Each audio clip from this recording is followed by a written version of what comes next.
Et dans son temps, je reviendrai. Je peux prendre filmer. Je reviendrai.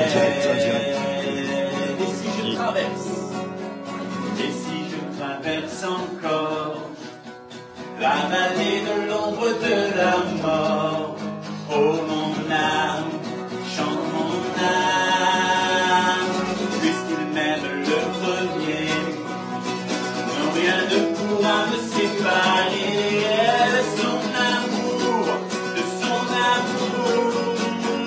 oui toujours le bonheur et la grâce m'accompagneront devant sa face. Présence, tellement de joie, tellement de joie. Et quand il se trouve près de moi, aucun mal, mon âme, tu ne craindras. Et dans son temple, je reviendrai.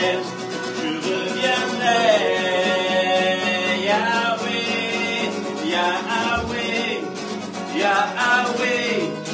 Fais briller sur moi ton soleil, Yahweh, Yahweh, ta lumière chasse au loin les ténèbres, Yahweh, Yahweh, ta parole éclaire mon sentier, Yahweh, Yahweh, Yahweh.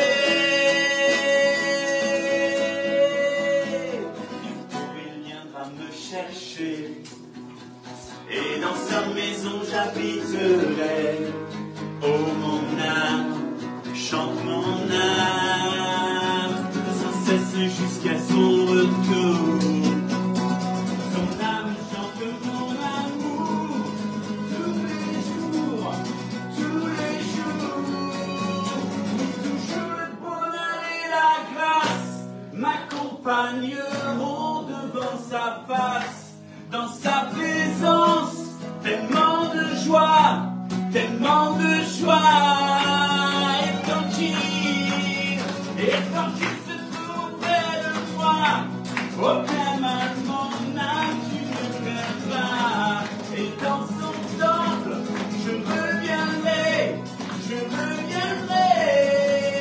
Yahweh, Yahweh, Yahweh. Fais briller sur moi ton soleil, Yahweh, Yahweh, ta lumière chasse au loin les ténèbres, Yahweh, Yahweh, ta parole éclaire mon sentier, Yahweh, Yahweh, Yahweh.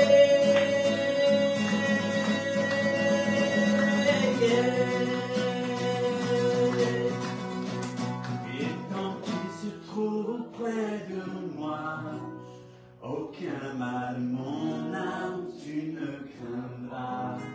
Et dans son temps, je reviendrai. Amen. Et conscience de ce que nous chantons. Merci pour la paix. Toujours le bonheur et la grâce m'accompagneront devant sa face. Dans sa présence, tellement de joie, tellement de joie. Oh, merci Seigneur. Yes. Et tant qu'il se trouve auprès de moi, aucun mal, mon âme, tu ne craindras. Et dans son temps, je reviendrai.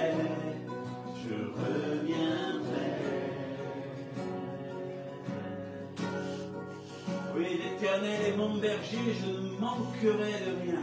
Amen. Je veux proclamer ce matin que tu es cet éternel mon berger. Et que nous sommes tes brebis, tu nous connais chacun par notre nom. Tu nous connais, Seigneur, et c'est toi qui nous fais entrer, c'est toi qui mets plat devant nous des verts pâturages. Auprès de toi, mon âme se repose. Auprès de toi, mon âme est dans la joie. Ah, merci, parce que de rien je ne manquerai. Oui, Ouais, je peux le dire que jusqu'à ce jour, je n'ai jamais manqué de rien. Tu as toujours été fidèle. Merci. Merci, mon Seigneur.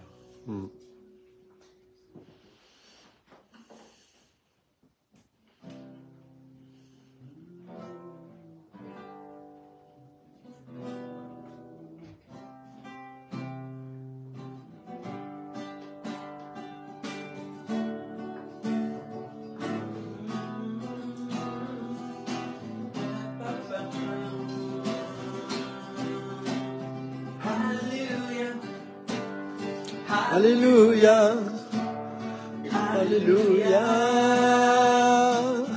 l'amour est là. Alléluia, Alléluia, Alléluia, ton amour est là. Ton amour étonnant, fidèle et sans changement. Ton amour est un roc solide sous mes pieds. Ton amour mystérieux me protège en tout lieu, me remplit de douceur et me fait chanter. Alléluia, Alléluia, Alléluia. Ton amour est là.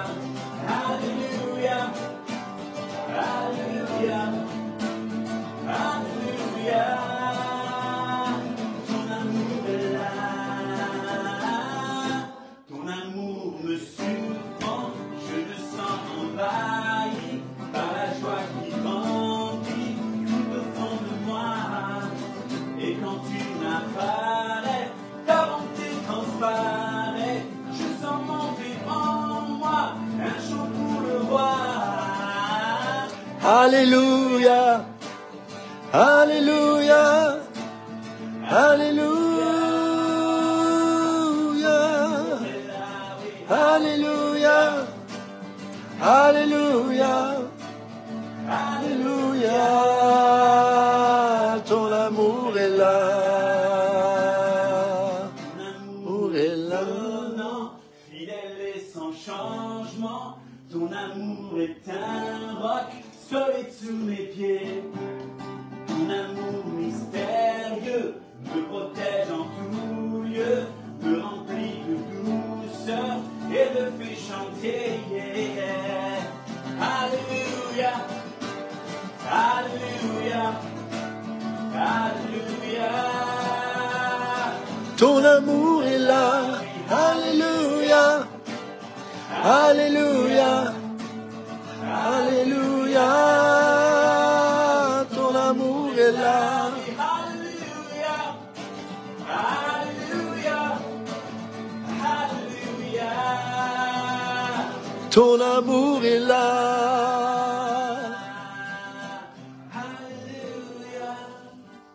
Alléluia, Alléluia, ton amour est là.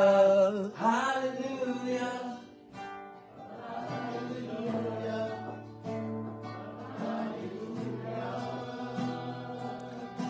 Ton amour est là. Alléluia, Alléluia, Alléluia. Ton amour est là. Alléluia, Alléluia, Alléluia. Ton amour est là. Oh, merci Seigneur. Oh, merci Jésus. Oui, merci Seigneur. Avouez qu'il est bon d'être dans la présence du Seigneur. Ah oui. Quand on sent sa présence, quand on sent son amour, le monde peut s'arrêter, on est environné de sa paix, de sa joie. Vraiment, merci. Ça fait toujours du bien de chanter les louanges avec des frères et sœurs. C'est vrai que ça fait beaucoup de fois, j'anime des temps de louanges, mais de faire ça avec d'autres frères et sœurs, comme ça, c'est toujours, fait toujours du bien. Vraiment, tous ensemble, c'est ce que nous ferons aussi dans la présence de Dieu. Donc, voilà. Je vais vous interpréter un dernier chant, un chant que j'ai écrit, qui est tiré du passage de Philippiens, où ce refrain nous dit « Je peux tout par celui qui me fortifie ». Tu peux tout par celui qui te fortifie. C'est notre Seigneur Jésus-Christ. Et des fois, il y a des périodes dans la vie où il y a des hauts. Quand il y a des hauts, c'est bien. Mais voilà, la vie aussi est faite de bas. Des fois, c'est pas évident. On doit affronter certaines situations qui sont difficiles, hein, où on semble bien faible, on ne sait pas trop quoi faire. Et c'est dans ces moments-là où il est bon de se rappeler de la parole. C'est pour ça qu'il faut lire la parole. Sinon, on pourra difficilement proclamer les vérités de la parole si on ne les connaît pas. Je ne crois pas personnellement que le Saint-Esprit va nous révéler des versets si on ne les a pas lus. Le Saint-Esprit va nous rappeler à la mémoire ce que nous avons lu et médité. Et dans ces moments-là, il est bon de proclamer « Non, Seigneur, je peux tout par celui qui me fortifie. Cette situation, je ne la maîtrise pas, il y a des choses qui m'échappent, mais avec toi, comme David le dira, avec toi, je franchis des murailles. » Voilà.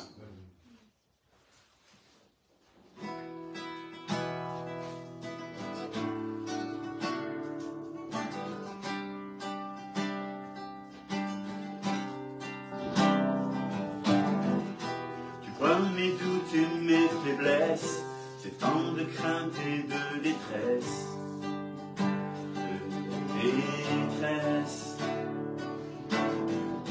abandonné, découragé, trop souvent culpabilisé, condamné. Dans toutes ces choses, je peux dire, qu'en Jésus je suis plus que vainqueur. Je peux tout par celui qui me fortifie. Je peux tout, je peux tout, je peux tout par celui qui me fortifie. Je peux tout, oui, je peux tout par celui qui me fortifie. Je peux tout, je peux tout, je peux tout par celui qui me fortifie. Je peux tout, je peux tout.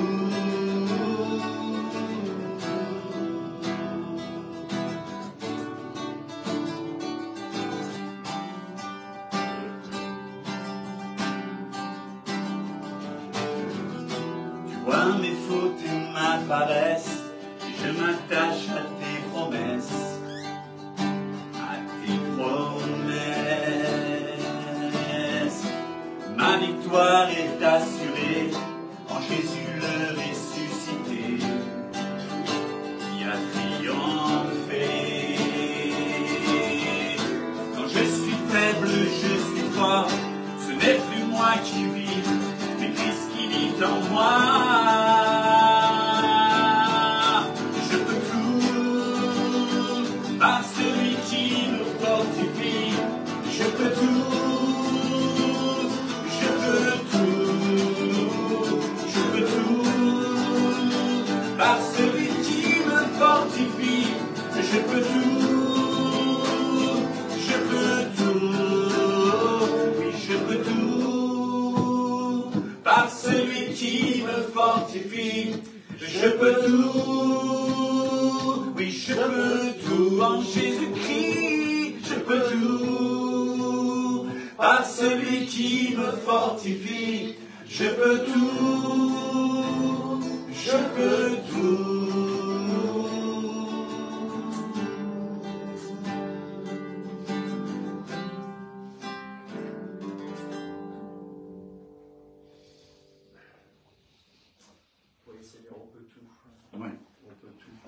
Celui qui nous fortifie, celui qui nous fortifie. Père éternel, je te rends grâce et je te demande de bénir, et je sais que c'est ton cœur de bénir tous mes frères et sœurs ici présents, que ces chansons deviennent une réalité dans nos vies, si tel n'est pas le cas encore, mais que nous puissions réaliser qu'en ouvrant ce livre, ce n'est pas un livre que nous ouvrons, parce qu'elle contient ta parole, ce livre contient les Écritures, et ces Écritures ont cette grâce de nous transformer. Seigneur, merci parce que cette école, eh bien, est le résultat de ce que tu produis dans nos vies grâce à ta parole. Seigneur, parfois nous courons après les hommes, nous courons après des situations qui pourraient éventuellement changer un jour. On se dira un jour, ou alors je vais aller là, peut-être que ça ira mieux, alors que nous avons tout à notre disposition, simplement avec un cœur humble, en ouvrant cette parole et en découvrant ta volonté, Seigneur. Et Seigneur, c'est vrai que ce que nous voulons avant toute chose, c'est nous rendre conformes à ta parole, pas parce que nous devons le faire, mais parce que nous savons que c'est bon pour nous. Parce que tu es un Dieu bon. Tu n'es pas un Dieu qui maltraite tes enfants. Tu n'es pas un Dieu qui demande aux autres de se tuer pour une cause. Tu es celui qui veut restaurer les vies. Et tu le fais par ta parole. Cette parole, elle est créatrice. Tu as été, au travers de ton esprit, au-dessus des eaux. Ta parole a été proclamée. Parce qu'elle a été proclamée, l'Esprit Saint a manifesté sa puissance créatrice. Seigneur, ta parole peut changer les tumeurs, peut les détruire. Cette parole peut révéler les choses. Cette parole peut nous faire naître d'en haut, Seigneur. Elle peut changer et elle tient ce monde encore aujourd'hui par ta parole. Si nous sommes encore ici, sur cette terre, et que cette terre ne s'est pas encore effondrée, c'est parce que ta parole soutient ce monde. Seigneur, tout ça, ce ne sont que des vérités qui sont inscrites depuis si longtemps. Mais nous voulons encore nous plonger dedans, plonger nos regards dans cette vérité. Et si tous mes frères et sœurs sont ici présents ce matin, ce n'est pas seulement, bien sûr, pour te rendre un culte, mais pour honorer ta parole. Car rendre un culte sans être obéissant à ta parole, sans honorer ta parole, ce n'est pas te rendre un culte. Seigneur, merci encore pour tous ceux et celles qui sont présents. Et c'est une grâce. Que ton nom soit béni. Père, on t'a prié au nom de ton Fils bien-aimé Jésus. Amen. Amen. Je me réjouis vraiment d'être là avec vous aujourd'hui. Et je suis d'autant plus touché que j'ai aussi des compagnons de combat qui sont là. Excusez-moi, je suis un peu ému, mais ça me touche parce que à chaque fois qu'il y a des étapes importantes dans ma vie, ils sont là. Et je voudrais honorer Steve et Setigno qui viennent de Belgique. Ils sont très fatigués parce que la route est longue. Et je me rappelle la première fois que c'était vu. Ma femme se moque souvent de nous, elle disait « Ah, vous n'étiez pas frères à l'époque. Hein » On avait vécu des choses particulières, mais on était là, on s'est soudés. Et quand j'ai partagé ce que j'avais à cœur de faire, ils ont prié, je sais, et puis ils m'ont dit « Ludo, on vient ». Et alors là, je dis « Quoi ? Mais c'est super loin, comment vous allez faire ?» Et ils ne sont pas venus seuls, ils sont venus en famille. Et qu'est-ce que vous voulez que je vous dise à ça? C'est pareil pour les élèves. Alors c'est vrai qu'ils sont tous là en train de se dire « Ah, vous nous transmettez bien les vidéos, on veut voir ». Mais bon, les élèves, ils sont dans le sud, ils sont dans le nord, ils sont dans l'est, ils sont dans l'ouest, ils sont partout. C'est pas évident. On a aussi des mères de famille qui ont des enfants en bas âge, etc. Bref, et je sais qu'ils sont de tout cœur avec nous. Eh bien, malgré cela, on en a qui sont venus. Je pense à Christine qui vient de la région parisienne. Je pense à Nathalie et Céline qui nous viennent de Vichy, hein, c'est ça, hein, de cette belle ville de Vichy qui est tellement belle. Et ouais, c'est vraiment une grâce. Pasteur Chris, viens. C'est pour une arrivée discrète, c'est raté. Viens. Venez. Venez devant. Ouais. Donc, donc j'ai aussi, alors je sais qu'il y a Pasteur Evra qui va venir, mais bon, là encore c'est dans la vallée, il pleut, c'est pas évident. Mais je suis heureux aussi d'accueillir Pasteur Chris et son épouse, vraiment. Là encore, ce sont des gens qui sont une source d'encouragement pour moi. C'est le frère Amir, alors pour certains vous le connaissez, il a vraiment un ministère d'évangéliste. Il n'a pas pu venir là parce qu'il est il prêche dans une assemblée. Mais il est de tout cœur avec nous et c'est au travers de ces contacts qu'on a pu faire connaissance ensemble et je sais que c'est que le début. Voilà, il y a vraiment des gens qui ont besoin d'être formés, que ce soit des pasteurs, que ce soit des gens qui veulent découvrir leur appel et qui veulent justement connaître un peu plus leur Dieu. Donc voilà, c'est vraiment une joie. Il y a beaucoup de gens de la région de Montargis et ça, c'est très important. Parce que c'est, bien sûr, là on a des invités, c'est chouette, mais c'est quand même une implantation. On part de zéro. J'adore faire ça, c'est comme ça, je suis un peu bizarre, mais j'aime bien quand il n'y a rien. Et c'est surtout pour les gens de la région. Voilà. Donc je suis content de voir qu'il y en a beaucoup. Il y a certaines personnes que je connais qui sont déjà venues dans notre maison. À l'époque, on habitait à Bois Commun. Il y a la famille Nano, et quand la famille Nano arrive, elle est là, elle est en force, et c'est toujours une bénédiction. C'est une famille qui aime le Seigneur, vraiment. Et ma femme et moi, on peut en témoigner. C'est beau quand toute une famille suit le Seigneur comme ça, depuis 1, 2, 3 générations. Et j'espère qu'on arrivera, nous aussi, à reproduire ça, parce que ce sont des exemples pour nous. On a besoin de modèles comme ça, hein, n'est-ce pas? Donc, alors, je vais brièvement, je ne vais pas passer trop de temps là-dessus, mais c'est quand même important, vous expliquer un peu la vision de Didaché, de l'école, parce que c'est intimement lié, de l'implantation, la raison de ce local ici, et comment c'est arrivé, parce que ça ne s'est pas fait comme ça du jour au lendemain. Vous savez, quand Dieu appelle, il donne des dons, et parfois, quand bien même on n'a pas trop envie de les utiliser, ces dons, ben, il nous secoue, et c'est comme ça. Voilà. Et je dis souvent que la plupart des serviteurs de Dieu, enfin, c'est pas une règle, hein, on ne fait pas une règle, on va dire, allez, on va être plus soft, beaucoup de serviteurs de Dieu, lorsqu'ils sont appelés, très souvent, ils n'ont pas envie. Ça a été mon cas, et je crois que certains pasteurs, ils doivent se reconnaître là-dedans aussi. C'est rarement une partie de plaisir, comme on dit, parce qu'on sait, quand on commence à découvrir un peu le Seigneur, ce que c'est que servir Dieu. C'est des combats dans nos familles, c'est des combats à l'extérieur, c'est des combats au travail, c'est des combats partout, c'est des combats parmi nos frères et sœurs, et on sait de quoi on parle, n'est-ce pas? C'est pas simple, mais quand Dieu appelle, il appelle. Et quand le don se manifeste, le signe, si vous voulez savoir comment reconnaître quelqu'un qui est appelé par rapport au ministère, j'entends 5 ministères, ou un, je sais pas, il y en a qui se disent là-dessus, mais ce n'est pas le sujet. C'est tout simplement la vie. La vie. Je dirais, un pasteur, quand il partage la parole, ben, les gens sont nourris, ils sont transformés, il peut y avoir des guérisons.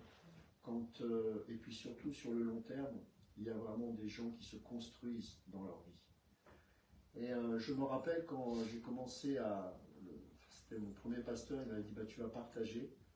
Franchement, la première fois que j'ai partagé la parole, je n'avais vraiment pas envie. D'ailleurs, la deuxième non plus, ni la troisième, mais bon. Et j'ai dit, mais d'ailleurs, qu'est-ce que je vais leur dire à tous ces gens? Et je voyais les regards, parce que j'étais jeune converti, j'avais peut-être 2 ans de conversion, je ne sais plus. Et évidemment, on sait ce que c'est, les gens vont regardent, tiens, voilà, on va voir si la moindre erreur. Et j'étais émerveillé de voir ce qui pouvait se passer, c'est que les gens venaient me voir et vraiment ils disaient, mais on a besoin d'entendre cette parole. Pourtant, c'est la parole que je pensais, on entendait tous les jours. Mais vous savez, il y a le parfum de Christ qui est important. On peut citer les paroles, on peut être biblique, mais s'il n'y a pas le parfum de Christ, et le parfum de Christ, c'est lié au don. Et j'ai compris très rapidement que le Seigneur m'avait donné un don pour l'enseignement. Mais pas pour avoir des grosses têtes. Parce que la caractéristique, et c'est plusieurs frères qui m'ont parlé, ils m'ont dit, mais quand tu enseignes la parole, c'est le cœur. Parfois ça hurle, parce que ça amène la croix, ça amène la repentance, mais c'est le cœur, c'est pas la tête. Et bien sûr, il faut une connaissance intellectuelle, on est d'accord. Quand Alexandre étudie l'histoire de l'Église, ben, il faut une forme de connaissance. Pour comprendre les Écritures, il faut aussi avoir une démarche intellectuelle, savoir comment interpréter correctement les Écritures. C'est une démarche purement intellectuelle. Mais il faut l'esprit. Et sans l'esprit, il n'y a pas la vie. Sans la vie, il n'y a pas de changement de cœur, il n'y aurait pas de témoignage, etc., etc. Et petit à petit, j'ai commencé à rentrer dans mon appel. Et c'est bien évidemment dans ces cas-là, vous pensez bien que c'est toujours des combats. Pourquoi?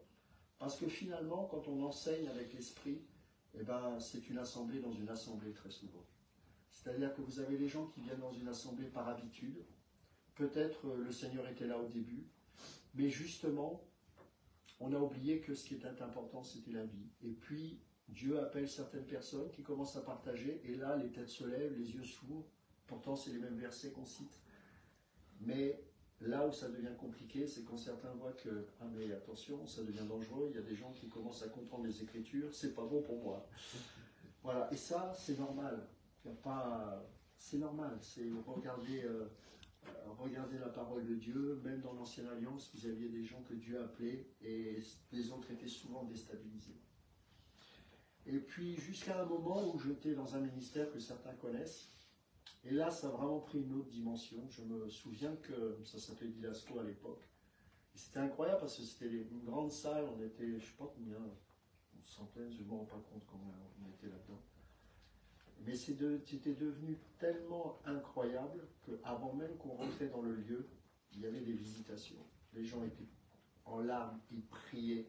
Et quand je rentrais, il y avait une telle atmosphère de la présence de Dieu que parfois, avant d'ouvrir la bouche, je pouvais mettre 10 minutes, 15 minutes.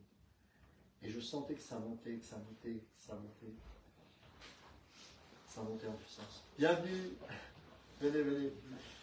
Et là, j'ai dit, mais finalement, est-ce que c'est pas ça le réveil? Est-ce que c'est pas ça le réveil? On a couru après des signes, après des miracles, après des choses comme ça. Mais finalement, le réveil, c'est quoi? C'est un retour aux Écritures. C'est tout simplement de redécouvrir la Bible. Bien sûr, elle est devant nous. Bien sûr, on la lit. Bien sûr, on comprend des passages. Mais est-ce qu'on en saisit véritablement le sens? Et que, vous savez, je vais vous dire une chose. Si on ne ressent pas le besoin de la parole, ça ne nous touchera pas, aux amis. On a tous besoin de la parole. Non! Parfois, on a l'impression qu'on a besoin d'elle, mais en réalité, on est tellement dans notre certitude, dans nos zones de confort, que finalement, quand bien même on a l'impression que cette parole, on en a besoin, en réalité, on n'en a plus besoin. Parce qu'il y a tellement de choses que le monde nous propose. Regardez, on est en Occident. C'est pas la même chose dans les autres pays, ça c'est sûr. Souvent on se dit, ouais, pourquoi c'est mort ici? C'est pas que c'est mort, c'est qu'on a tout. Et c'est ça notre drame. Et parfois, et je pense que ça va être de plus en plus comme ça, on va redécouvrir que, ah mince, la foi, elle est vitale, parce que sans la foi, il est impossible de plaire à Dieu. Et l'homme ne vivra pas de matériel seulement, de pain seulement, mais de toute parole qui sort de la bouche de Dieu. Et je crois que, vous savez, ici, c'est pas faire une assemblée comme il y en a partout, sûrement à Montargis, ça ne m'intéresse pas. C'est de nous préparer justement en ces temps où nous aurons besoin de la parole, les amis. Mais comme jamais. Mais comme jamais. Pas comme on avait l'habitude le dimanche matin.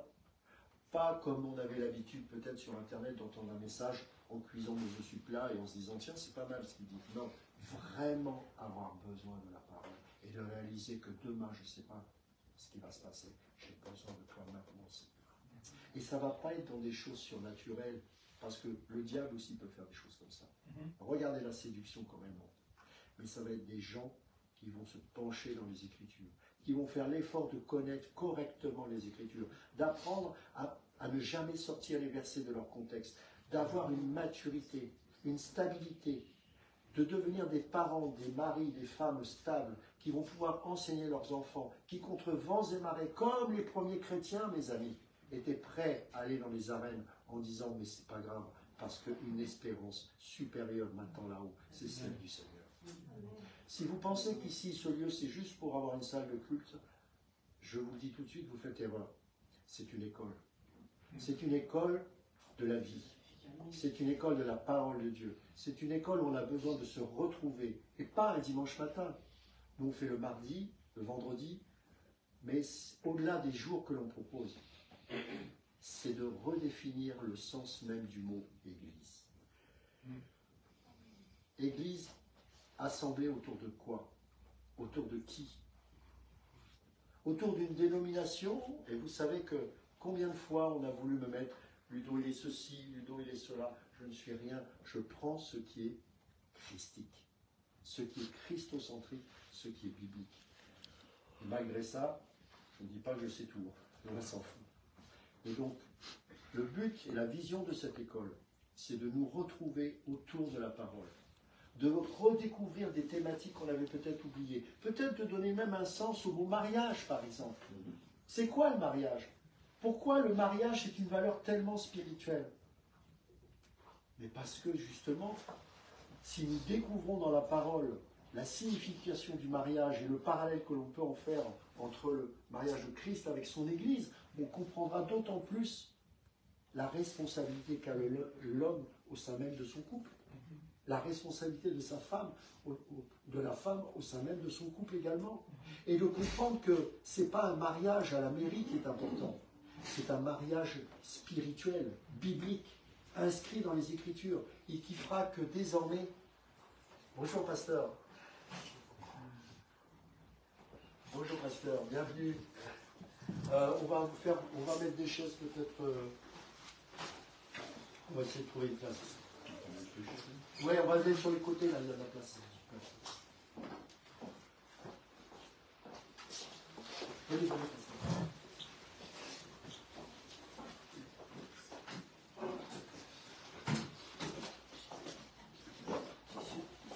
Oui, oui.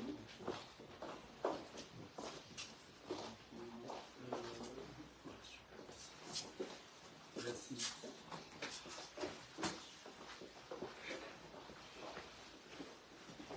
Donc, c'est ce que nous avons vraiment besoin de redécouvrir aujourd'hui. Et ne croyez pas que cette école d'Idaché est réservée aux jeunes ou à ceux qui connaissent peu la parole. Parce que à 80, je me dis si je me trompe, mais à 80% les élèves de l'école d'Idaché sont des gens qui ont chauffé les bancs des églises pendant 10 ans, pendant 15 ans, pendant 20 ans, mais qui ne savaient même pas ce qu'était véritablement le salut. C'est compliqué ça. Qui est Jésus? Certains disent qu'il est le Père. Vous vous rendez compte? Certains disent que c'est qu'un prophète. Je parle des chrétiens, hein. Je ne parle pas d'autres religions. Hein. Des gens qui sont dans des églises depuis X années. Et quand Alexandre et moi on discutait, nous avions toujours ce désir de dire « Ah là là, si vraiment on pouvait commencer à faire un enseignement qui va pouvoir bénir les frères et sœurs. » Parce que quand le peuple pleure, qu'il cherche après la parole, après Christ, il faut bien répondre à ce besoin. Et Dieu utilise des hommes et des femmes pour justement répondre à ces besoins. Et quand j'ai démarré cette école, sincèrement, bon, ok, j'avais la vision, avec mon épouse, on parlait souvent aussi de choses qu'on avait sur le cœur depuis tant d'années, mais je ne voyais pas ce que le Seigneur voulait faire exactement. Donc, je me suis lancé, j'ai dit Alexandre, allez viens, je t'embarque dans l'aventure si tu es d'accord. Et puis on a démarré, et alors là, franchement, c'était incroyable ce qu'on avait vécu. L'école n'a que 3 ans. On a à peu près, alors on parle des inscrits, et puis on a aussi les anciens qui continuent, on a à peu près une trentaine d'inscrits. Le cycle de formation se fait sur 2 ans. Là, je parle de, c'est une formation sur Internet. 80% des gens qui ont fini le cycle de 2 ans continuent. Pourquoi? Parce que vous savez, il y a des gens qui sont dans des coins reculés de la France où il n'y a pas forcément d'église. Ou alors, il y a des églises, mais souvent ils se culpabilisent, mais peut-être que c'est moi qui ai un problème, je vais beau y aller, ça passe pas. Alors il y a des gens, vous les emmenez n'importe où, ils ne seront jamais contents, ça c'est un fait. Mais il y en a d'autres, il faut reconnaître qu'ils vont dans un endroit, ils disent, mais non, je ne reconnais pas mon Seigneur. Et c'est légitime d'avoir cette exigence, mes amis. Parce que ce que l'on veut, c'est Christ. Si la motivation est pure et bonne, bien sûr. Et donc, eh ben, ça a été quelque chose qui pour eux leur a donné la vision de ce que devrait être une église. Malheureusement à distance, mais quand même.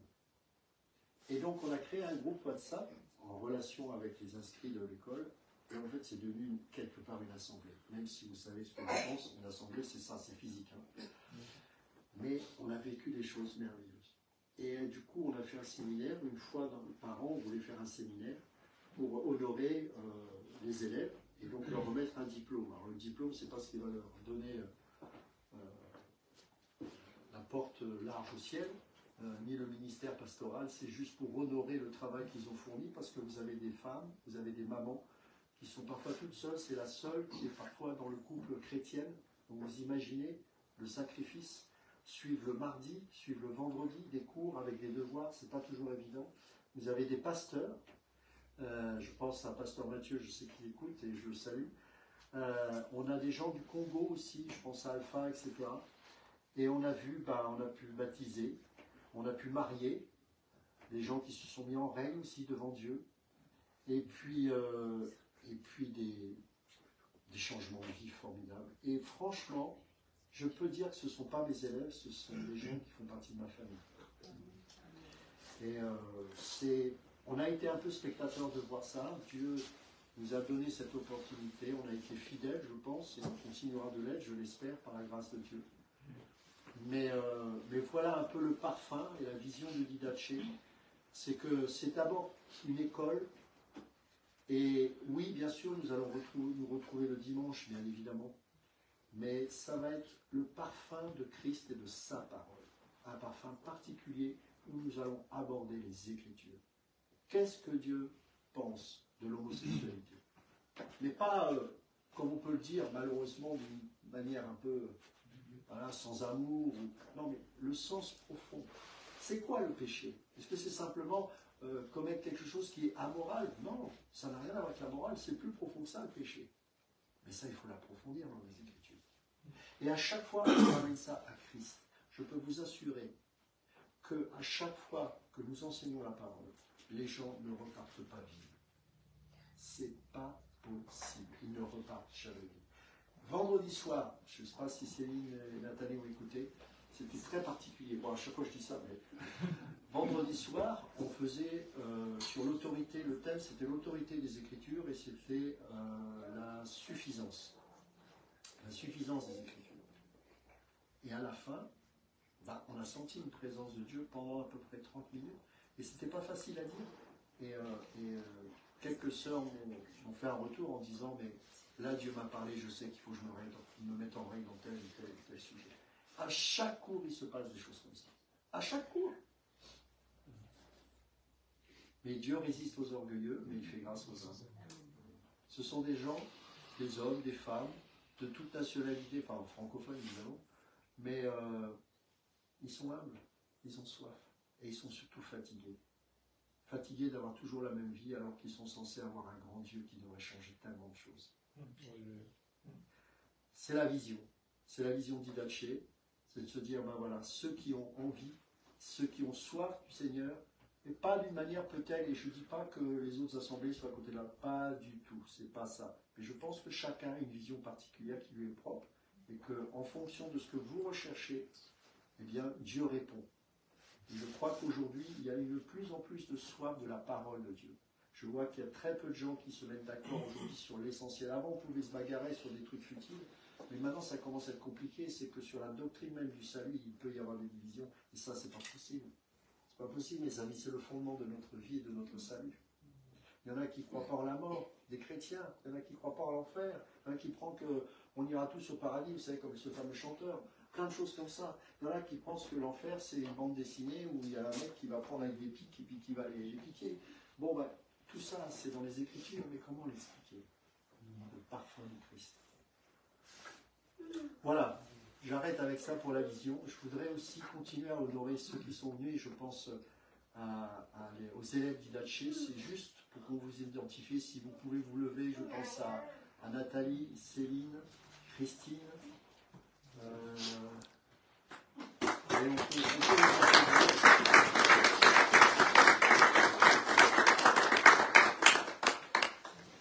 j'ai aussi la grâce d'avoir, donc je disais, pasteur Chris est là, et puis un pasteur que j'aime personnellement beaucoup, le pasteur Évrard, comme pasteur Chris, attention, mais pasteur Évrard, en fait c'est pareil, c'est le même homme qui a fait le lien en fait, c'est l'évangéliste Amir, et puis il dit, ah mais tu connais pas le pasteur Évrard, tu verras, je pense qu'il va te plaire, c'est sympa, échanger, et puis effectivement, mon fils était venu, il m'a dit, mais super cette église, et on s'est vraiment régalé, franchement c'est une très très belle église, c'est un homme d'une douceur, d'une humilité incroyable, et là vous avez deux pasteurs, je peux vous dire que je ne suis pas du genre à...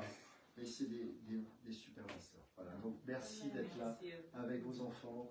C'est vraiment génial. Avec vos épouses, c'est une grâce. C'est une grâce.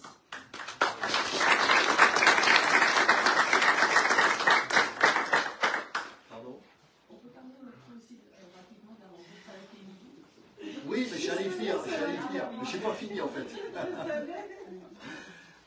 Donc j'avais parlé, il y a des personnes qui étaient en train de venir, donc de mes frères de combat, qui nous viennent de Belgique, donc on peut les applaudir.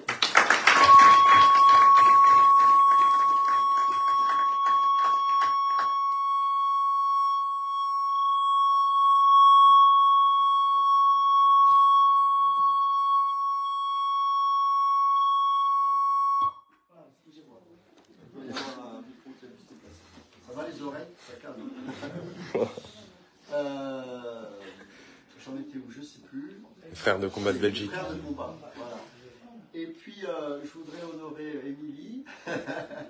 Alors, Émilie, c'est une personne qu'on a découvert grâce à ce local, puisque c'est elle qui nous a loué ce local, qui nous a proposé ce local. Et le Seigneur a permis qu'avant même qu'on le visite, c'est quelqu'un de passionné, lui. Donc, on a eu une conversation d'au moins 3/4 d'heure au téléphone avant même, j'ai même pas eu le temps de poser des questions sur le local, mais on a parlé de Dieu. C'est étrange, non?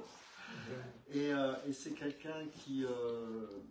je sais qu'elle a une expérience avec notre Seigneur. Je sais qu'elle a soif, je sais qu'elle est en recherche. Et je peux te dire une chose, le Seigneur va répondre à tes besoins. D'accord? Sois-en certain. Tu n'es pas là par hasard. Ce local, c'est Dieu qui a permis que nous puissions nous rencontrer. Et ça veut dire qu'il t'aime. Parce que sinon, il n'aurait pas été jusque-là. D'accord? Et c'est que le début. Donc je voudrais qu'on applaudisse les ministres.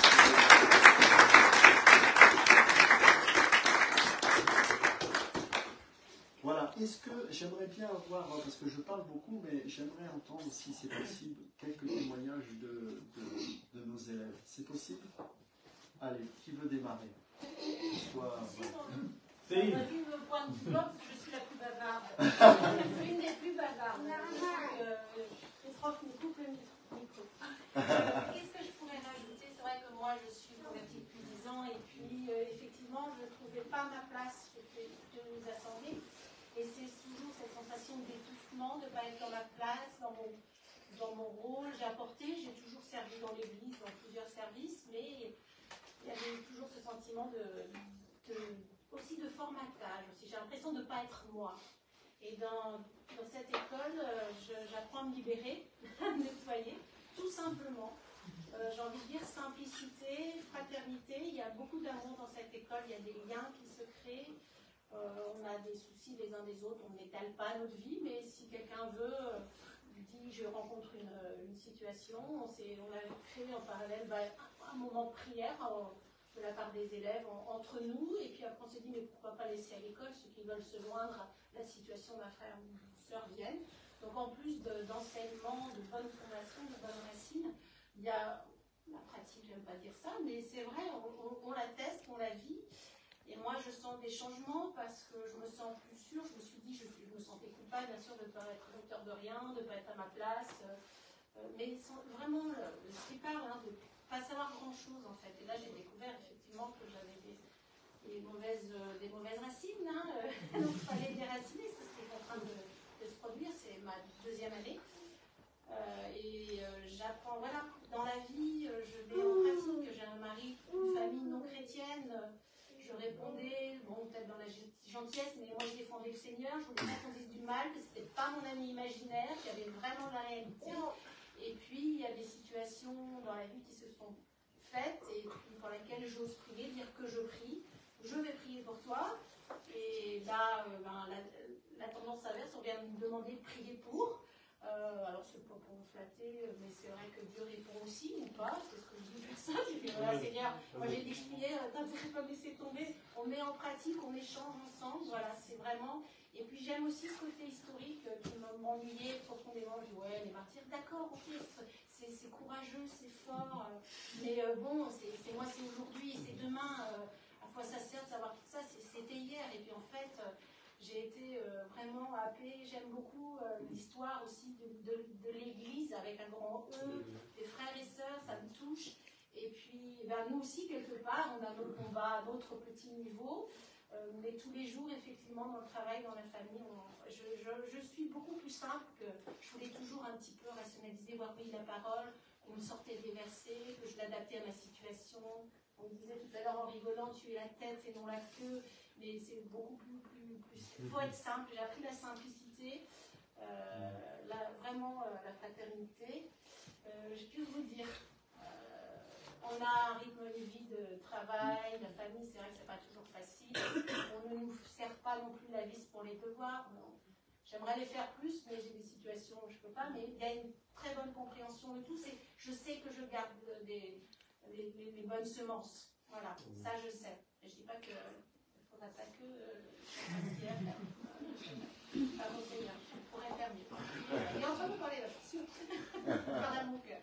Et vraiment, je suis très heureuse d'être là parmi vous. Et je ne fais pas du commerce, mais c'est vraiment une super opportunité d'avoir cette école-là. Si vous avez la grâce de pouvoir l'avoir là, je peux que vous dire foncez, parce qu'il y a des choses qui se passent en nous, on ne s'en rend même pas compte. C'est un processus, on s'en rend compte et puis on ne s'en rend compte pas. Voilà. Donc, franchement, merci. Merci, c'est une excellente proposition.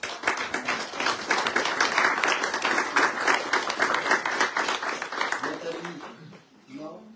Nathalie, elle n'aime pas trop. Si je continue, c'est tout. Oui, je sais. On est en place. Bon, super. Moi, je voulais dire que c'est une école qui m'apporte beaucoup, qui m'apaise dans l'esprit. Et je suis contente de faire partie de cette école. Je suis très fière que l'école d'IDHE ait pu avoir cette salle-là. Et j'espère vraiment qu'elle va prospérer, qu'elle va pouvoir former des disciples et que nous aussi, on puisse par la suite véhiculer la parole de Dieu. Et je pense que le monde en a vraiment besoin. Et vraiment, je suis vraiment fière, je suis vraiment contente et fière de faire partie de cette école. On a de bons enseignants, Ludovic et Alexandre, qui sont dévoués et prennent du temps à nous former. Et c'est vraiment bien. Et vraiment, j'espère vraiment que l'école va prospérer et grandir. Et voilà, merci pour tout.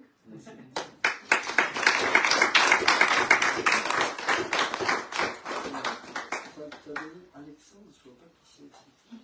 Je connais bien Alexandre. Bien pour la fin.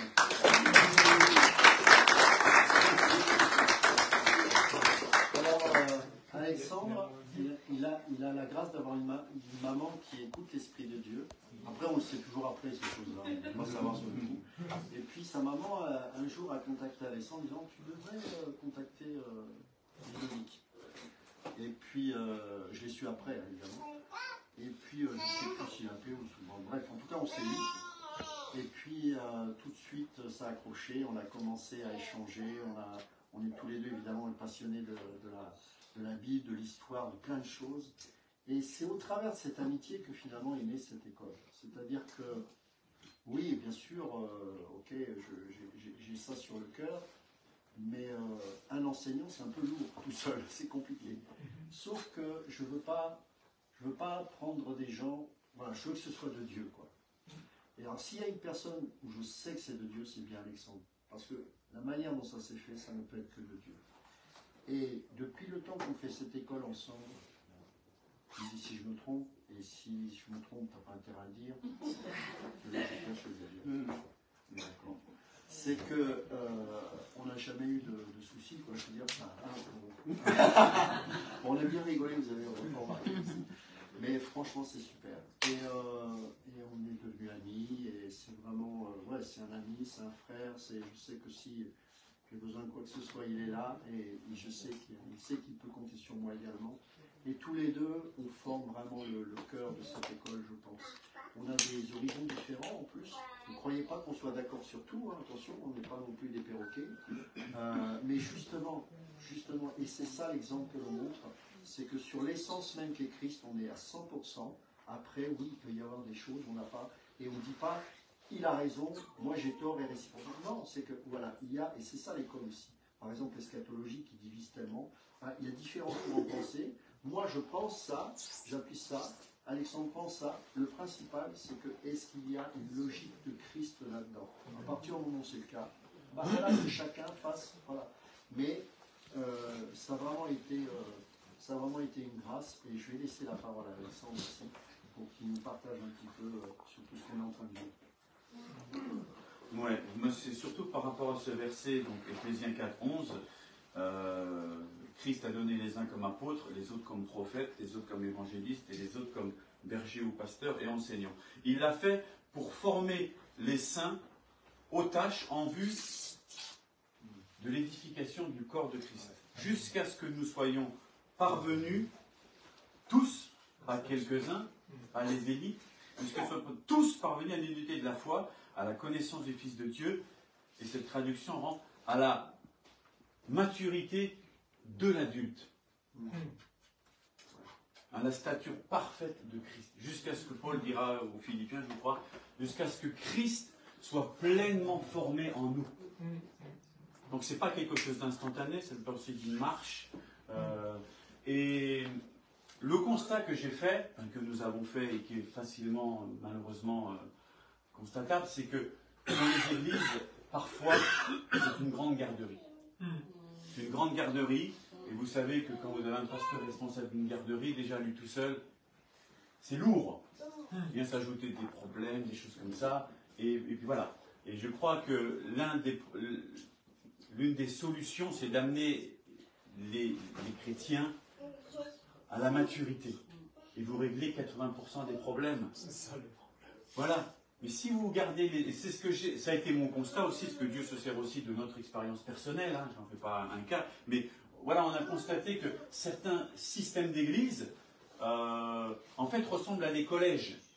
Et c'est bien le collège, c'est important. Vous finissez le CM2, on vous fait des tests, vous êtes apte, ok, vous passez en 6e, 5e, 4e, 3e, et quand vous arrivez en 3e, on vous fait passer des tests pour voir si vous êtes capable d'aller au niveau au-dessus. Mais ce qui est intéressant, enfin, je pense que dans les autres pays c'est pareil, mais en tout cas, qu'est-ce qui se passe en 3e? On essaie un peu de vous préparer pour voir quelle est votre voie, quelle est votre orientation professionnelle. En fait, c'est votre avenir, c'est votre métier qui est en jeu. Donc en fonction de votre sensibilité, de ce que vous voulez faire, on va vous orienter, après la 3e, vers une voie d'orientation, pour que vous puissiez entrer dans votre appel et pouvoir avoir votre place dans la société et exercer votre activité. C'est exactement pareil dans l'Église. Dieu t'a appelé à faire quelque chose de précis. Dieu ne fait pas des photocopies, tous. On a des caractères différents, on vient d'horizons différents, on a des sensibilités différentes. Certains sont appelés effectivement au ministère.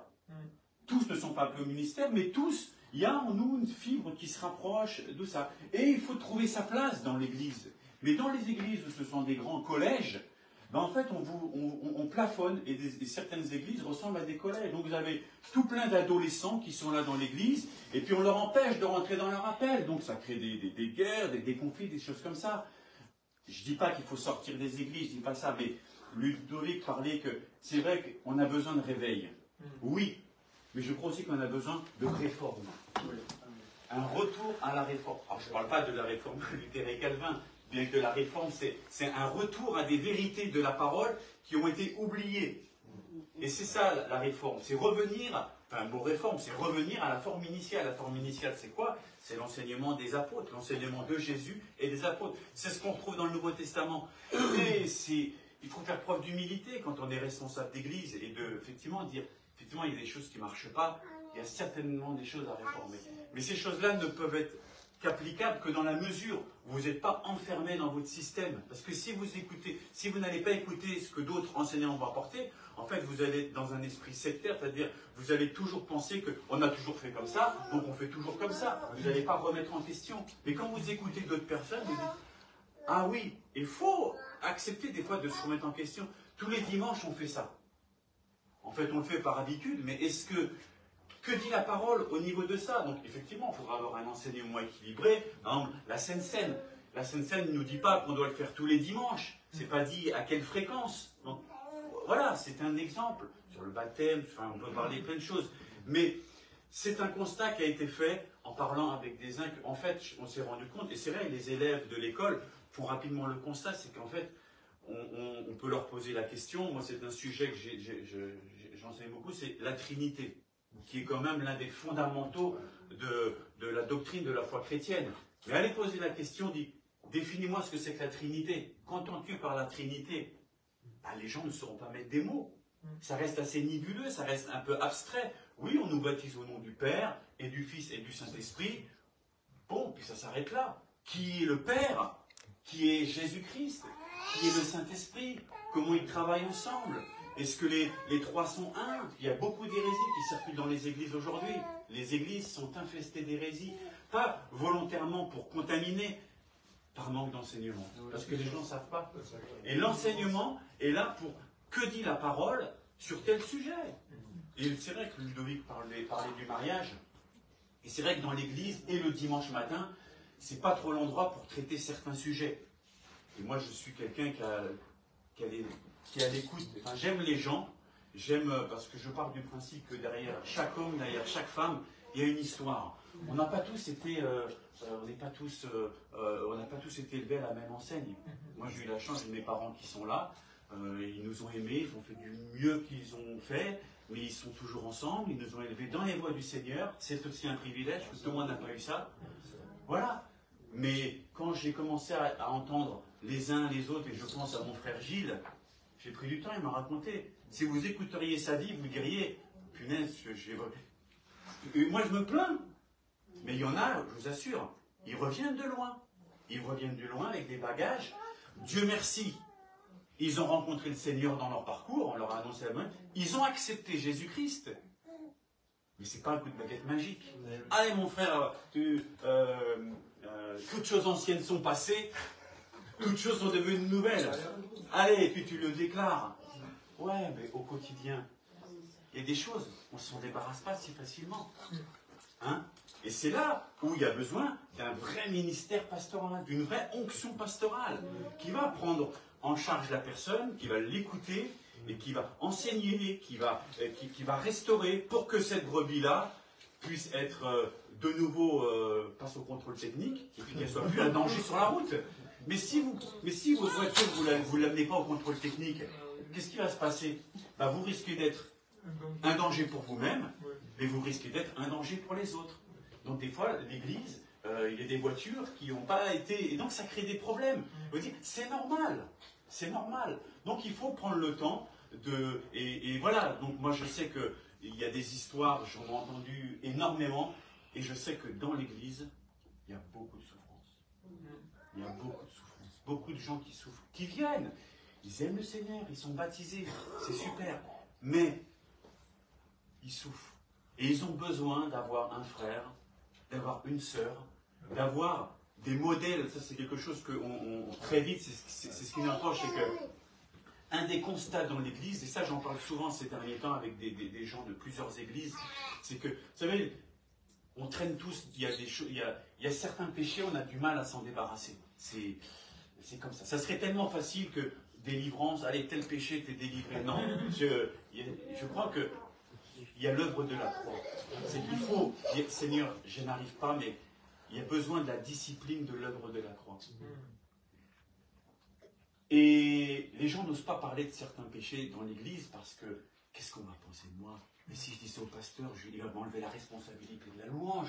Ou si je dis ça, mais il ne fera peut-être plus passer la Sainte Seine, ou alors on va me prendre pour un... C'est normal, on est des êtres humains. Pourquoi? Parce qu'il n'y a pas dans l'église, et pour moi, la première lettre aux Corinthiens, elle est d'actualité. Relisez-la, elle est d'actualité. Et l'esprit de Corinthe, je ne dis pas dans toutes les églises, je ne veux pas de généralité, mais soyons-y sensibles. Paul dit quoi aux Corinthiens? Il dit, il n'y a pas de gens matures au milieu de vous. C'est pour ça que j'ai pris ce premier verset. Il n'y a pas de gens matures. Donc dès qu'il y a un problème, qu'est-ce qu'on fait? Allô pasteur? Ou alors on va prendre les avocats du monde. Parce qu'il n'y a pas de gens dans l'église qui disent, allons voir le frère Untel, allons voir la sœur Untel. Ils ont de la maturité, ils sont à l'écoute du Seigneur. Que va dire la parole pour régler ce litige? Vous comprenez? Et on a besoin dans l'église d'avoir des modèles, d'avoir des pères spirituels, d'avoir des mères spirituelles, d'avoir des parents. Il y a des gens qui ont grandi sans parents au milieu de nous.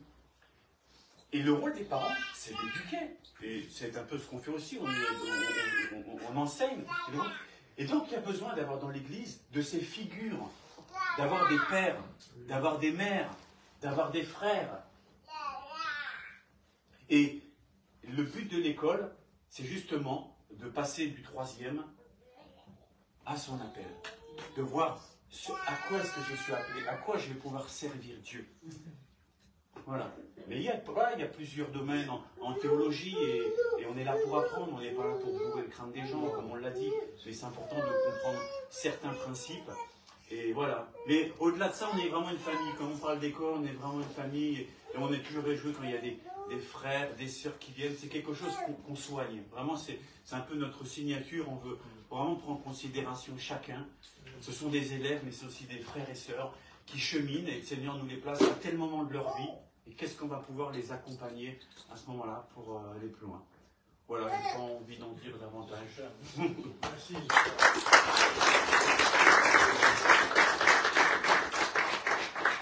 Pasteur Christ, tu veux partager quelque chose de 3 minutes? Allez, viens. Allez, viens.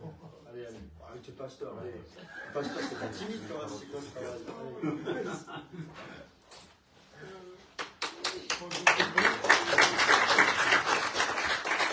Merci pour ces encouragements. Bonjour tout le monde. Qu'est-ce que je peux dire encore avec toutes ces illustrations merveilleuses? En fait, ce que j'ai constaté de nos jours, il y a trop peu de gens qui ont une bonne intention, une bonne motivation derrière ce qu'ils font. Voilà. Une des particularités que j'ai remarquées au travers de ces ministères ou de cette école, c'est l'intention, la motivation derrière cela. D'amener, comme ce passage dans l'Éphésiens qui dit, les gens à la connaissance et à la stature parfaite de Christ. Même de la première fois, je vais rencontrer le pasteur Louric, quand il est venu prêcher chez nous. Il n'avait pas prêché, mais il avait enseigné. Et tu sens qu'il était vraiment christocentré.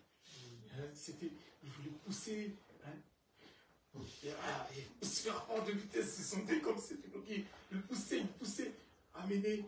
Il était insistant, persistant. Tout était christocentré. Et de nos jours, avec tout ce qui se passe dans les réseaux sociaux, nous sommes dans le ministère et moi je bouge beaucoup, je travaille dans la mission. J'ai refusé le pastoral, comme je l'ai dit là. Je ne voulais pas de ça. Je voulais rester dans la mission, comme j'aime bien voyager, comme ça je pouvais voyager tranquillement. Et on a rencontré beaucoup dont la motivation n'est pas si claire. Motivation, c'est souvent le succès, la connaissance, l'argent, la gloire, fame, comme disent les anglophones. Yeah. C'est vrai. Mais vraiment, keep it on. Yeah, that's what I mean. Gardez le feu. Continuez dans cette même lignée.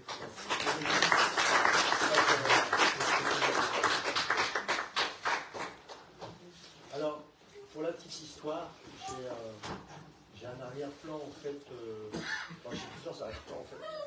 Je suis né de nouveau dans une église, on va dire, traditionnelle, charismatique, soft. Voilà, pour vous écrire un peu le truc. Et puis après, j'ai eu le désir de me former véritablement. Et donc, je suis allé dans un institut biblique où j'ai fait 7 ans de théologie, mais en cours du soir en fait. Et heureusement que mon épouse était là parce que j'avais déjà 3 enfants, donc il y avait les gamelles le soir à manger, les toilettes qu'on repartait. C'était passionnant parce que j'ai eu la grâce d'avoir des enseignants incroyables. Et là, on n'était plus du tout dans ce mouvement-là, c'était plutôt Fils Baptiste, Église Baptiste de la grâce, quoi, le truc classique. Et après, j'ai rencontré un homme et j'ai rencontré beaucoup de gens d'origine, que ce soit congolaise, gabonaise, ivoirienne, et j'ai découvert des gens passionnés de Dieu, incroyables. Et je pense que, sincèrement, je leur dois beaucoup. Parce que quand vous allez dans une famille, par exemple congolaise ou ivoirienne chrétienne, je peux vous dire qu'ils ne rigolent pas. C'est que c'est des gens qui sont engagés. Vous avez le tout petit qui prie dans la pièce avec la maman, la grand-mère, le papa. Et ça m'a boosté énormément. J'ai passé, on va dire, 7 ou 8 ans incroyables avec des frères et sœurs. On est allé au Cameroun, on est allé... Bon, Côte d'Ivoire, c'était à part, mais je pense surtout à cette mission au Cameroun, c'était incroyable. On a vécu 3 semaines incroyables. Et voilà, c'est vraiment ce qui ça fait partie de mon histoire. Et je crois que tous, avec nos différentes cultures, mais avec notre même Dieu, on peut s'apporter énormément de choses. Mais qu'est-ce qui fait que parfois on reste communautaire? C'est parce que c'est très confortable de rester dans le côté on est entre nous. Voyez, et ça nous empêche de voir la richesse de l'autre. Et je crois aussi qu'une des caractéristiques de cette école, c'est que nous avons des Congolais, nous avons des Alsaciens, nous avons des Belges, une fois, Nous avons, voilà, pourquoi? Parce que je crois qu'il faut aussi comprendre et percevoir la culture de l'autre. Et tant qu'elle ne va pas à l'encontre de Dieu, il faut la respecter. C'est quand cette culture prend le dessus sur la culture du royaume où là ça devient un problème. Il est pour nous, je veux dire, quel que soit. Mais je crois que notre défi, il est là aussi en France, surtout en ces temps qui courent, vous le savez, c'est que, voilà, recentrons-nous sur Christ. Et je suis sûr que les uns et les autres, on a plein de choses à apprendre. Et moi, je sais que c'est ce qui m'a construit dans ma foi, c'est ma richesse, et je veux la garder, parce que j'ai besoin de rester dans cet état d'esprit. Donc, Pasteur Evra, est-ce que tu peux venir? Et c'est dans ce cadre-là aussi, avec Émir, c'était un musulman, mais l'évangéliste Émir, c'était un musulman, quoi. Vous voyez ce que je veux dire, hein, on ne va pas aller plus loin. Mais le Seigneur l'a impacté. Et quand vous le voyez prêcher dans les rues, c'est un marlot, c'est un fou. C'est un gars qui sait de quoi il parle. C'est que je pense que dans l'état actuel des choses, s'il ne s'était pas converti, il aurait fait partie du camp que vous connaissez. Mais Dieu l'a appelé. Et cette fougue qu'il a, il est souvent aussi avec Pasteur Saïd Gilou, vous connaissez pour la plupart, ils sont souvent ensemble. Quand vous les voyez, ces gars-là, c'est bien.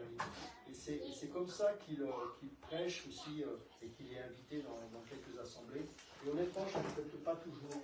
Mais franchement, l'église de Pasteur Evra, c'est un jour, vous êtes du côté de Marianne, allez, faites un tour.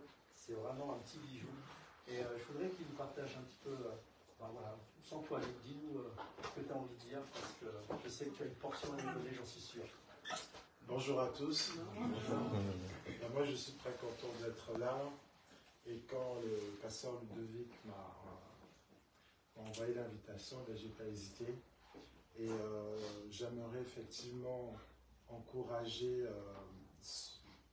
le travail qu'il fait, parce que je trouve que le pasteur Ludovic, c'est quelqu'un de très engagé. Parce que dans la période Covid, quand c'était difficile, Oui, il a pris position. Et justement, on avait besoin de personnes qui prennent position. Parce que moi, par exemple, beaucoup me posaient la question, pasteur, qu'est-ce qu'on doit faire? Et j'ai senti à ce moment-là la responsabilité qui incombe au pasteur. Et j'ai compris qu'en fait, à cette période-là, être pasteur, c'est une très grande responsabilité parce que les gens sont tendus à nos lèvres, finalement, et on doit dire des choses sensées pour orienter les personnes dans le bon sens. Et pour le coup, le pasteur Ludovic, il s'est vraiment engagé par rapport à ça, il a pris position. Je suivais très souvent tes posts sur les réseaux sociaux et on avait besoin de ça. Et moi, je crois que dans cette période difficile, on a justement besoin des personnes qui sont engagées et qui nous disent la vérité sur la marche, comment se tenir par rapport à tout ce que nous pouvons voir. Parce que je pense que nous sommes dans une période où une portion de la prophétie du Seigneur Jésus-Christ s'accomplit. Voyez-vous, il y a quelques semaines, j'ai partagé avec les bien-aimés à l'église ce que le Seigneur a dit dans Luc 17. Dans Luc 17, il a dit que le jour du Fils de l'homme sera précédé par une époque qui est similaire à l'époque de Noé et à l'époque de Lot. Et l'époque de Noé était caractérisée par un phénomène où on a vu des alliances contre nature se faire et cela a produit une espèce bizarre sur la terre. Et ça a apporté la méchanceté. Et cette méchanceté, en fait, c'est simplement l'hostilité par rapport aux valeurs du Seigneur. L'hostilité par rapport aux lois de Dieu. Et on a vu que ça s'est répandu, que le Seigneur a détruit cette génération-là par le déluge. Et il dit que ça sera aussi similaire à l'époque de Noé. Et à l'époque de Noé, justement, c'était caractérisé par l'immoralité. Parce que nous nous souvenons que lorsque les anges sont entrés dans la maison de Lot, tous ceux de la ville, enfants, vieillards, sont allés frapper dans la maison de Lot pour dire « Sors-nous les hommes qui sont chez toi, nous voulons les connaître ». Et quand on parle d'enfants, on parle de vieillards, on comprend que même les enfants étaient concernés par l'immoralité sexuelle. Et quand on voit toutes les lois qui entrent en vigueur pour parler avec détail les rapports sexuels même aux enfants les plus, les plus innocents, c'est-à-dire que l'école maternelle, on comprend là que nous sommes dans une époque assez difficile. Et s'il n'y a pas de repères, s'il n'y a pas de personnes engagées qui puissent nous dire attention, voici comment on doit se tenir à cette époque, pour ne pas qu'on entre dans un effet de mode, qu'on entre dans un système avec lequel le Seigneur n'est pas en accord. On a donc besoin justement d'hommes et de femmes qui nous disent quoi faire, comment se tenir. Et pour le coup, le pasteur Ludovic, c'est une personne engagée et qui nous dit quoi faire dans des moments difficiles. Amen. Et ça, je crois qu'on peut acclamer le Seigneur.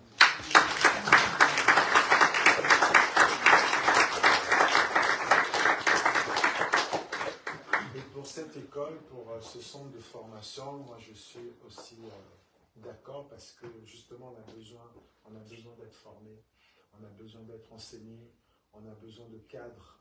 Et c'est par ces enseignements-là justement qu'on gagne en maturité. Tout à l'heure, le pasteur disait que plusieurs assemblées envoient des jeunes qui ne sont pas assez matures. Mais justement, la maturité, on la gagne avec l'enseignement. Et on voit que l'apôtre Paul dit, avant il pensait comme un enfant, mais maintenant il pense comme un adulte. Mais entre l'état d'enfant et l'état d'adulte, il y a eu l'enseignement qui est passé. Il y a eu la formation. Et maintenant, il réfléchissait comme un adulte, simplement qu'il avait gagné en maturité par rapport à l'excellence de la connaissance de Christ. Et c'est pour cela qu'il a accepté de renoncer à tout ce qu'il était, tout ce qu'il pouvait représenter. Hébreu, né d'Hébreu, quant aux zèles persécuteurs de l'Église, il était au pied de Gamaliel, il était premier de sa promotion, mais il a accepté d'abandonner tout ça pour l'excellence de la connaissance de Christ. Et là, je crois aussi que par rapport à ces enseignements, on va grandir dans la foi jusqu'à atteindre l'excellence de la connaissance de Christ. Pour être des témoins simplement de la gloire du Seigneur Jésus-Christ et promouvoir ses valeurs. Et donc moi, je bénis le nom du Seigneur pour cette œuvre naissante, mais je crois que déjà dans l'ombre, il y avait quelque chose, et aujourd'hui, je crois que ça se cristallise. Donc vraiment, je rends grâce à Dieu pour cela. Que Dieu vous bénisse.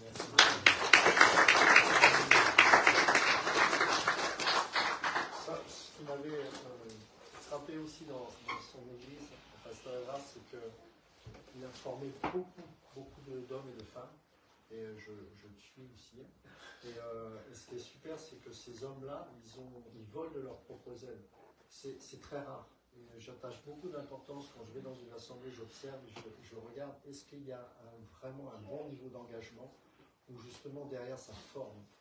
Et là, c'est le cas vraiment, c'est vraiment impressionnant et c'est très important, il faut former. Parfois, vous avez même des gens qui aspirent à ça, mais on leur fait croire que c'est tellement impossible. Alors évidemment, c'est impossible d'un point de vue humain, mais que du coup, ils se disent, bah non, je ne pourrais pas. Non, quand on forme, quand on enseigne la parole, ça va susciter la foi, le zèle. Tiens, je veux la mettre.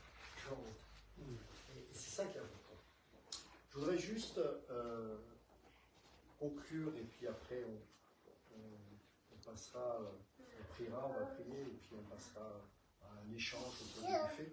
Mais je voudrais, c'est quelque chose qui finalement va résumer un peu ce que vous avez dit, vous trois en fait. Et je ne savais pas, c'était, voilà, on a plus un peu partagé comme ça avec notre cœur. Mais ça fait quelques jours, j'avais à cœur de partager sur Luc chapitre 24, et qui donne un peu le sens de ce qu'est l'école d'Idaché. Mais cette fois, j'en ai déjà parlé pour ceux qui ont suivi les enseignements sur l'Idaché. Et je voudrais donner peut-être une orientation plus prophétique aujourd'hui de ce passage. C'est bien sûr le fameux chemin d'Emmaüs, donc Luc chapitre 24.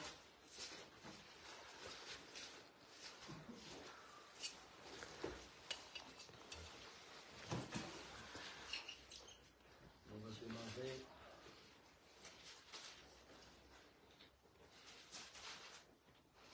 partir du verset 13.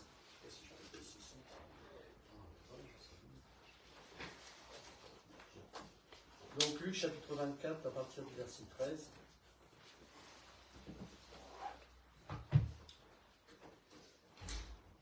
Et voici, ce même jour, 2 disciples allaient à un village nommé Emmaüs, éloigné de Jérusalem de 60 stades. Et ils s'entretenaient de tout ce qui s'était passé. Pendant qu'ils parlaient et discutaient, Jésus s'approcha et fit route avec eux.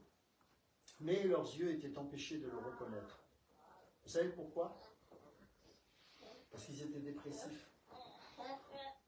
La dépression nous empêche de voir le Seigneur alors qu'il est à nos côtés.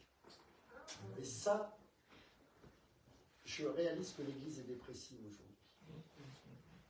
Est-ce que pour autant il est absent? Dans le livre de l'Apocalypse, lorsqu'il est fait mention des 7 églises, on voit que Jésus est à la porte et il frappe. Certes, il est dehors, mais il est là, il frappe. Alors, soit l'Église n'en veut pas parce qu'elle préfère le monde, mais je crois qu'ici, particulièrement en France, je ne suis pas sûr que ce soit ça le problème. Je crois qu'elle est vraiment dépressive. Et je crois que le monde et l'ennemi de nos âmes le sait. Et comme on passe plus de temps à se nourrir de l'actualité, de tout ce qui s'y passe, alors forcément ça va nous arranger, que de la parole, ben le résultat, comme le monde rentre, eh ben vous avez les chrétiens dépressifs. Et là, c'est exactement ce que vous dites. Est-ce que Jésus n'avait pas prévenu ses disciples qu'il devait ressusciter le 3e jour? Tous le savaient. Tous, sans exception. Il a même dit, il faut que je passe par là. Il faut que je passe par là. Je crois, il le faut.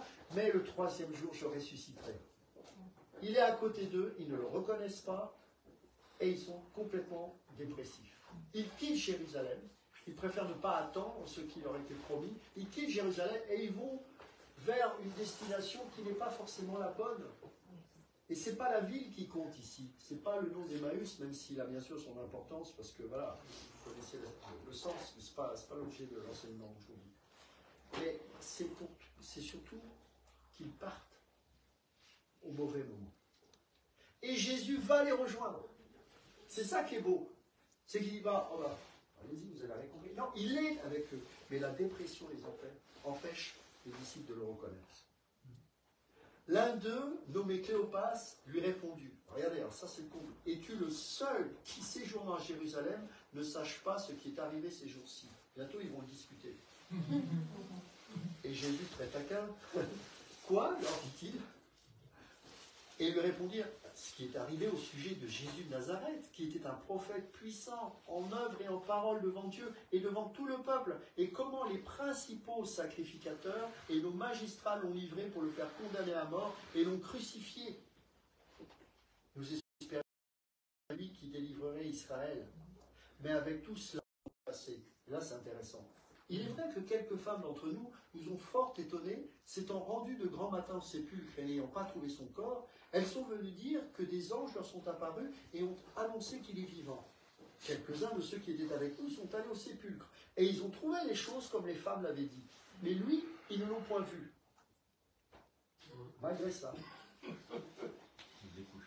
Combien de fois j'ai discuté avec des chrétiens? Oui, mais je sais qu'il est vivant. Oui, mais tu ne peux pas comprendre. Oui, je sais qu'il est vivant, mais dans ma vie, c'est pas aussi simple que ça. D'abord, on n'a jamais dit que c'était ça. Mais tu crois à la promesse de Dieu. Est-ce que tu crois que réellement parce que tu vis des souffrances, parce que tu as des mauvaises nouvelles, que c'est peut-être parce que tu as péché, ou peut-être parce que tu es à côté de la plaque, ou peut-être parce que finalement Dieu il n'est pas juste avec moi? Ou est-ce que tu crois que la mise à l'épreuve de cette foi produit un fruit qui s'appelle la patience dans ton cœur? Et que toutes ces épreuves sont là pour t'amener à la perfection et non pas à ta destruction. Mais si tu ne sais pas ça dans les Écritures, et malgré ça, tu peux encore avoir cette tendance à avoir une dépression. Ça veut dire que, mes amis, ce n'est pas un dimanche matin qu'on a besoin de ça. C'est tous les jours. Et ce n'est pas la petite lecture du lundi matin avant d'aller au travail. Hein. Je parle d'être nourri tous les jours. Parce que le monde, il nous enseigne. Et pas 1 heure par jour, mais 24 heures sur 24. Et donc nous, ce n'est pas le dimanche matin. C'est pour ça que le dimanche matin, on ramasse les gens dans un état pas possible et ils repartent un petit peu sous perfusion. Mais ça dure quoi, 1 heure, 2 heures? On rallume la télé, paf, renouvelle. Et on a oublié ça. Pourtant, on a dit Amen le dimanche matin. On était bénis. Ah, c'est super ça. On traverse, il y a un gars qui nous grille la priorité, on commerce et on a tout oublié. Parce que la parole, il faut lui laisser le prendre son temps de s'enraciner dans le Seigneur. Et heureusement, Jésus est patient. Et qu'est-ce qu'il fait, Jésus? Il continue. Il ne va pas les disputer, vous êtes vraiment des mauvais. Ras-le-bol, allez. Non, il continue. Et il va même discuter avec eux. Alors parfois, il ne va pas dire des choses agréables. Parce que là, il va dire « Ô homme sans intelligence », verset 25, « et dont le cœur est lent à croire tout ce qu'ont dit les prophètes. » Le cœur est lent à croire tout ce qu'ont dit les prophètes. Combien de chrétiens sont dépressifs parce que la situation actuelle est terrible? Mais ça fait tant d'années qu'on entend ce genre d'enseignement qu'on devrait s'y préparer. Et je vais peut-être vous scandaliser, ça devrait même nous donner la joie. Parce que moi j'ai une eschatologie victorieuse. C'est-à-dire je crois que le Seigneur va nous délivrer de ces choses et va venir juger ce monde et nous repartirons avec lui. Donc ça veut dire que les douleurs de l'enfantement sont là. Et que pour là où le monde dit c'est foutu, nous on dit waouh, c'est le début de quelque chose de beau et de grand. Amen. Et comment voulez-vous porter ce message à ceux qui désespèrent si vous êtes dans le même état que ceux qui justement ont besoin d'entendre une bonne nouvelle? Donc ces disciples-là, ils avaient au moins le mérite de dire bah, autant partir de Jérusalem, parce que c'est vrai que là, je ne vois pas ce que je vais pouvoir annoncer. Tous mes espoirs sur lesquels s'étaient fondés, les espoirs étaient fondés en fait que Jésus n'allait pas mourir, etc. Bah, j'ai plus ça, donc autant partir. Mais Jésus est là. Et il nous secoue. Et il marche avec nous. Ce n'est pas un dimanche matin que Jésus marche, c'est tous les jours. L'homme, on connaît tous ce passage, mais est-ce qu'on le réalise? L'homme ne vivra pas de pain seulement, mais de toute parole qui sort de la bouche de Dieu. Oui, Jésus était le Fils de Dieu, c'est pour ça qu'il avait une puissance incroyable. Mais au-delà de ça, il était totalement soumis à son Père. C'est ce qui lui donnait sa force. Parce que tout ce qu'il faisait, il ne le faisait pas de lui-même, mais de son Père. Tout ce que nous faisons, est-ce que nous le faisons réellement parce que nous sommes obéissants au Seigneur? Est-ce que nous sommes soumis à ce point? Parce que je crois personnellement, et moi j'en suis pas arrivé là, moi s'en faut, c'est que plus je me soumettrai à sa volonté, plus je verrai des choses merveilleuses. Pas pour que je m'en sorte, pas pour que le monde soit mieux, on sait où il va, mais pour que ma vie soit pleine et remplie de Dieu. Yes. Parce que c'est mon objectif. Je veux être plein et rempli de Dieu. Et pour cela, je suis prêt à me repentir, à reconnaître mes échecs, mes défauts. C'est pas grave, au contraire, parce que je veux être rempli de Dieu. Et si j'ai besoin d'être brisé dans mon orgueil, qu'il en soit ainsi, parce que j'ai besoin d'être rempli de lui. Et quand Jésus me dispute, c'est pas pour me détruire, c'est pour me secouer, pour me dire, reviens, reviens, ô homme dépourvu d'intelligence, lent à croire tout ce qu'ont dit les prophètes. Ne fallait-il pas que le Christ souffre ces choses et qu'il entre dans sa gloire? Et regardez, et ça c'est le sens pour moi de l'école d'Idachi. Et commençant par Moïse et par tous les prophètes, il leur expliqua, alors en théologie, on a une matière qu'on appelle l'herméneutique. Et ça vient du mot herméneuia, qui est ici, c'est expliquer l'Écriture. Donc ça paraît barbare pour nous, mais ça veut simplement dire expliquer.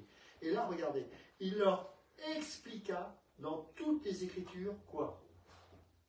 Quoi? Ce qui le concerne. C'est ça, c'est rien d'autre. Hein. C'est ce qui le concerne. C'est pas comment être riche. C'est pas comment annoncer l'évangile. Tu vas annoncer l'évangile? Parle de Jésus. Tu vas voir ce qui va se passer. Tu vas voir si tu ne vas pas sortir et commencer à partager avec tes dons. Tu n'es pas obligé d'aller à la rue, mais tu vas partager ça parce que tu vas rire. Waouh, il est là, il se passe quelque chose. Je me rappelle une fois, on avait partagé, je crois que c'était à l'époque, il y avait une sœur, elle dit, je suis sorti, c'était trop fort. On parlait tellement de Jésus qu'elle était là, elle disait, il est trop merveilleux. Et pourtant, c'était quelqu'un qui avait l'habitude. Mais à chaque fois qu'on parle de Jésus, on ne peut pas être familier. Vous avez des dépressifs là. ils ne reconnaissent pas Jésus. Mais parce qu'il est là, il va se passer quelque chose. Même si tu ne te rends pas compte, il va se passer quelque chose. C'est incroyable. Et il ne faut pas, nous, à Didaché, qu'on perde de vue ça. Ce que je veux, enfin c'est pas moi, mais je sais que le Seigneur a mis ça dans notre cœur, c'est enseigner tout ce qui concerne Jésus. Jésus, Jésus, Jésus. Un bon mari, Jésus. Un bon parent, Jésus. Sauvé de quoi? Il faut que tu enseignes Jésus. Dans le nom de Jésus, au niveau de toute la doctrine, il y a tout ce qu'il faut pour vivre. Amen. Et surtout, c'est une vie qui est éternelle. C'est-à-dire que si tu sors de Jésus, si tu enseignes juste des Écritures avec un petit e, tu perds l'essence même de la vie de Jésus. C'est pour ça que le seul moyen de raviver la foi, c'est de prêcher Christ dans les Écritures. Et c'est exactement ce qui va se passer, regardez. Lorsqu'ils furent près du village où ils allaient, il parut vouloir aller plus loin. Mais, regardez, là, ils sont en train de sortir de la dépression. Mais ils le pressèrent en disant, reste avec nous. Reste avec nous. Je n'allais pas bien, je ne sais pas quitter là. Et ce que tu es en train de dire là, il y a un truc qui se passe. Le gars, il n'est pas théologien, c'est Jésus, d'accord? C'est la parole. C'est la parole, c'est pas n'importe qui. Et donc, qu'est-ce qui se passe à ce moment-là? Il est en train de susciter quelque chose, une vie. Une vie. Que le ressuscité va ressusciter sa vie dans sa vie, dans la vie du disciple. Il était en train de mourir, mais le ressuscité, parce qu'il est ressuscité, va faire ressusciter les disciples, les dépressifs. Pas que les morts, pas que les morts, les dépressifs, les paralytiques, les aveugles, les sans espoir, les sans je ne sais quoi, parce qu'il est ressuscité, il y a la résurrection, c'est un principe de vie dans la vie chrétienne. S'il n'y a pas la résurrection, on n'est pas chrétien, mes amis. C'est la base. Il n'est pas mort, il est ressuscité. Donc quand on voit ces bruits de guerre, Jésus l'avait annoncé, il l'avait annoncé parce qu'il savait qu'il allait ressusciter, il savait qu'on n'avait rien à craindre, parce que lui, il est plus fort que ces bombes qui pètent partout dans le monde. Il est ressuscité. Est-ce que nous traverserons, est-ce que nous éviterons toutes ces choses-là? Je n'ai pas une bonne nouvelle de ce côté-là, je ne pense pas. Mais je sais une chose, c'est que nous les traverserons dans la victoire. C'est ça qui change. Pourquoi? Parce que Dieu nous a détachés de la peur. C'est fini. Mais pour ça, il faut que tous les jours, il y ait cette parole qui soit ancrée dans notre vie. Parce que l'homme ne vivra pas de pain seulement, mais de toute parole qui sort de la bouche de Dieu. Romains 10, 17 nous dit la foi vient de ce que l'on entend, et ce que l'on entend vient de la parole de Dieu. Il n'a jamais dit de ce que l'on lit, parce que les Écritures sont une parole vivante. C'est une relation. J'ai besoin, moi ma femme, si je la vois qu'une fois par an, ça va être compliqué de me satisfaire de cela. J'ai besoin d'une relation avec mon épouse. C'est pas des fois on en discutait, je peux lui dire je t'aime par WhatsApp quand je suis à distance. Mon amour, c'est que je sois présent, on est d'accord. Mais parfois on est un peu comme ça avec le Seigneur. Hein, on a notre truc WhatsApp, je t'aime Seigneur. Non, c'est une relation. C'est pas une lecture, c'est une relation.